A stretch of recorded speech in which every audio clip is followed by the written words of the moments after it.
नमस्कार बंधुरा सबाई केमन आछो आशा करी भालो आछो। नतून एकटा भिडियोते आपनादेर सबाइके स्वागत जानाई।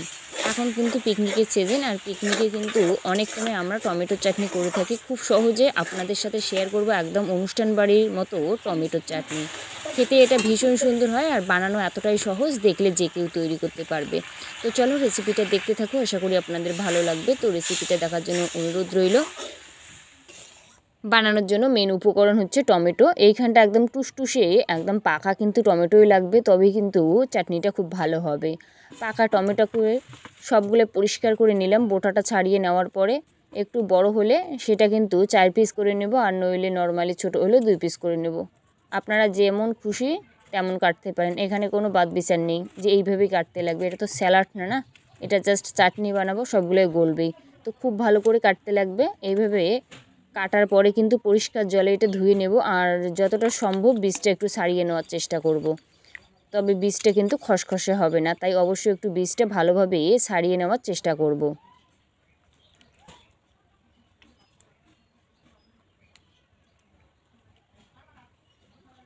সবগুলো সুন্দর করে বীজটা ছাড়িয়ে নিলাম আর অন্য থালায় একটা নিয়ে নিলাম। নেওয়ার পরে এইখানটায় আছে কিছু মশলা, সেটা হচ্ছে কালো জিরে আছে, শুকনো লঙ্কা, জিরে দানা আর হচ্ছে চিনি একসাথে আছে, আছে তেঁতুল, জিরে আছে আর আছে মৌরি, পাঁচফোড়ন আছে। এটা শুকনো খোলায় পাঁচফোড়ন, জিরে, মৌরি এটা কিন্তু ওই 2-3 মিনিটের মতো শুকনো খোলায় একটু ভাজতে লাগবে। এটা কড়াই গরম থাকলে 2-3 মিনিট ভাজলেই কিন্তু এনাফ। বেশি ভাজলে আবার সেটা একটু কালারটা একদম কালো হবে আর তেতো লাগতে পারে। তো এটা 2 মিনিটের ভাজার পরে নামিয়ে রাখলাম। কড়াইতে দিয়ে দিলাম 2 চামচের মতো তেল, শুকনো লঙ্কা 2টা আর একটু কালো জিরে দিয়ে দিলাম। দেওয়ার পরে দিয়ে দেবো এইবার টমেটো, কাটা যে টমেটো ছিল ধোয়া সেটা দিয়ে দিলাম। দেওয়ার পরে কিন্তু খুব ভালো করে অনবরত নাড়াচাড়া করে নেব। সময় নিয়ে নাড়াচাড়া করলে কিন্তু টমেটোর কাঁচা গন্ধ থাকবে না। এরপরে স্বাদমতো নুন হলুদ দিয়ে আরও ভালো করে এটা কিন্তু নাড়িয়ে চাড়িয়ে একটু সময় নিয়ে এটা খুব ভালো করে কিন্তু নাড়াচাড়া করা লাগবে, যাতে এই টমেটোর কাঁচা গন্ধটা না থাকে। নইলে কিন্তু টমেটোর চাটনি আবার একটা কাঁচা গন্ধ থাকে, সেটা খেতে ভালো লাগে না। তাই অবশ্যই একটু সময় নিয়ে এইভাবে খুন্তি দিয়ে একটু কিন্তু ভাঙতে লাগবে।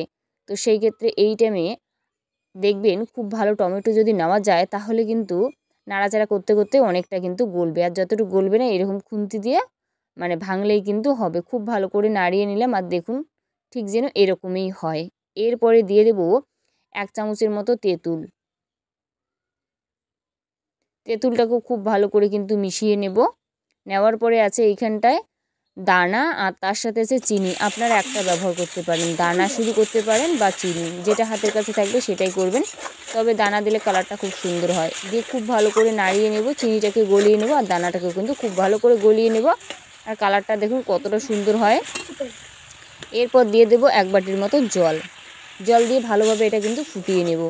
টমেটোর চাটনি রান্না করা খুবই মানে একদম সিম্পল সহজ, তবে যদি এর ভাজাটা কম হয় তাহলে কিন্তু এই চাটনির টেস্টটা খুব সুন্দর আসে না।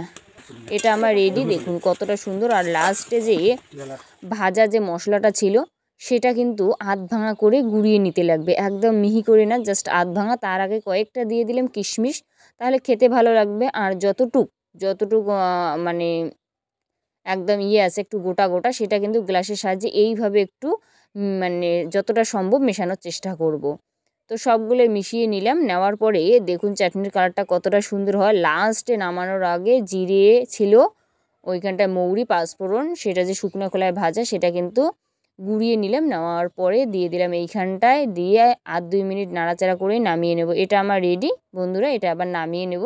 আপনারাই দেখুন কত সহজে এই টমেটোর চাটনিটা হয় আর খেতে কিন্তু একদম দারুণ লাগে বন্ধুরা। কালারটা দেখে হয়তো বুঝতেই পারছেন যে টমেটোর চাটনিটা কতটা সুন্দর হতে পারে। প্লিজ একবার এইভাবে বানিয়ে দেখুন, টমেটোরা চাটনি খেতে দারুণ লাগবে। আশা করি রেসিপিটা আপনাদের ভালো লাগবে। ভালো লাগলে অবশ্যই লাইক কমেন্ট শেয়ার করে দেবেন। আর যদি এই চ্যানেলের প্রথমবার আমার রান্নার ভিডিও দেখছেন তাহলে প্লিজ চ্যানেলটাকে সাবস্ক্রাইব করে রাখবেন, পাশে থাকা বেল আইকনটি প্রেস করে রাখবেন, যাতে আমার রান্নার ভিডিওগুলো সবার আবার আপনার মোবাইলে পৌঁছায়।